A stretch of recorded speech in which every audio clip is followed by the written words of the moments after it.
e-tolls, Panzi!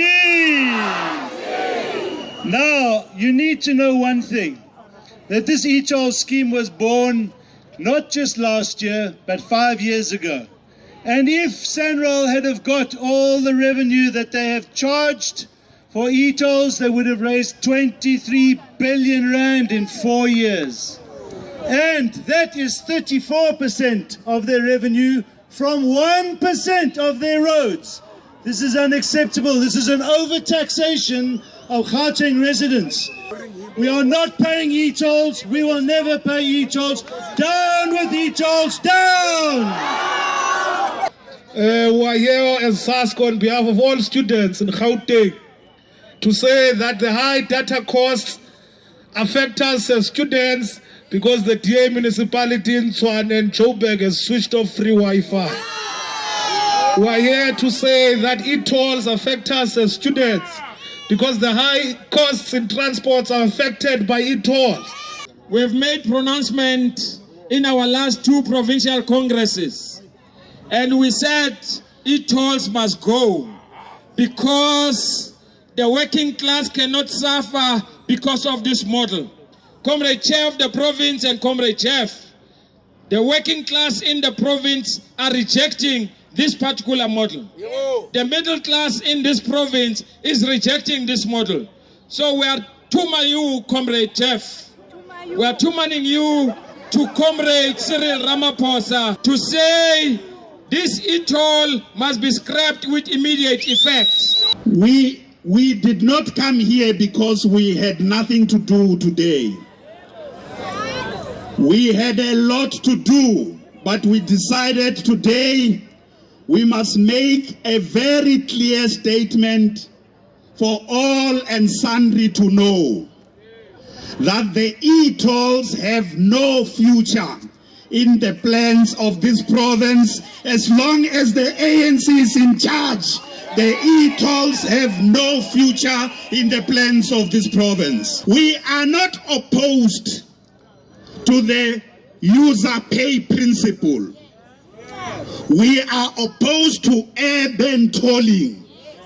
You can't create tolls in a congested system here in the way it was done. We are opposed to urban tolling. The ANC, with the alliance partners, COSATU in Gauteng, the SACP, SANCO, and all other social partners, were here to submit a memorandum to you. We demand unconditional scrapping of the e-tolls. Other options should be explored on how to meet the debt obligation associated with Gauteng Freeway Improvement Scheme. We demand improved public transport system. We want a better transport system. On fuel increases, we are demanding that initiate an immediate review of the levy component of the fuel price.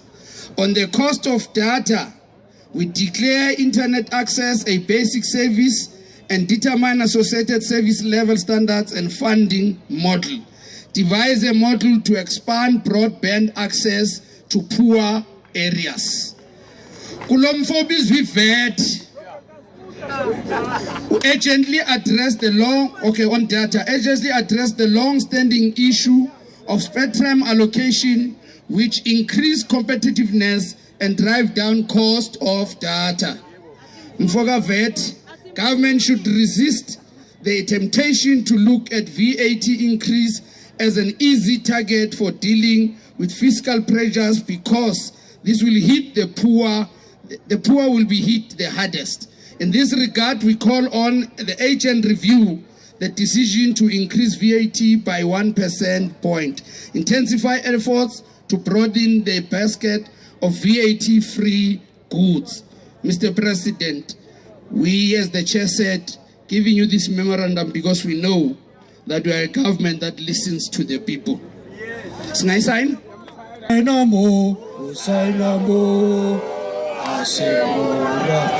Hosanna mo,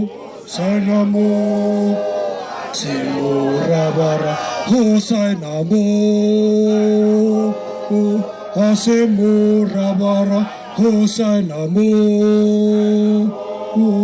Asemo Rabara. To sign here,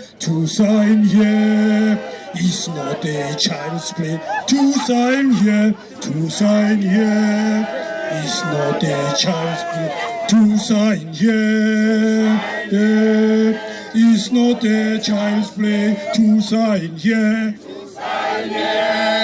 it's not a child's play. Thanks, comrades. Comrades, as we have indicated earlier on, now that the ANC has said these e-tolls must fall, the president is not here today to receive personally this memorandum. He has tutored me to receive this memorandum, which I've already signed. I've listened attentively to everybody who has spoken in this march. I'm gonna be tutored, as we have said, to go back to him to present this memorandum. Fortunately, tomorrow there is a special meeting of the National Executive Committee here in Pretoria. I'll have an opportunity to hand over this memorandum to him. It's not for me to respond now because this is directed to the president. But I want to highlight a few points. That the president is deeply concerned about the plight of the poor and the working class in South Africa. That is why one of his first steps when he became the head of state in February was to launch a $100 billion investment drive to bring much needed investment into the South African economy. And last week you saw him speak. And the result of that is that right now he has been able to get about 290 billion rand of commitment in order to bring investment in South Africa. You also know that he convened a job summit about 3 weeks ago where he brought in all our social partners, business, labor, organs of civil society in order to agree on the jobs that must be created in South Africa. So these are the actions of a president who is very committed to alleviate the plight of our people. I can say to you as well that some of the demands that we have put here, some steps have already been taken to address them, including the issue of data and the allocation of spectrum, because the Minister of Telecommunications and Postal Services, Dr. Kwele, has already done so, but we need to do more in order to ensure that your demands are met. On the issue of fuel price, which is my line function, I agree totally with what it is being said here and highlight the point that already we've got a team of National Treasury as well as Department of Energy that is looking at measures of mitigating these fuel prices. So we've set a timeline by the end of January 2019 for a report to Cabinet in order to show that this matter can be addressed. On public transport, Minister Blade Nzimande, there are a lot of initiatives that he's taking together with social partners to deal with the matters of public transport in South Africa. Today, he was speaking about how he can be able to bring about much investments into the public transport sector with billions of investment in the next 10 years.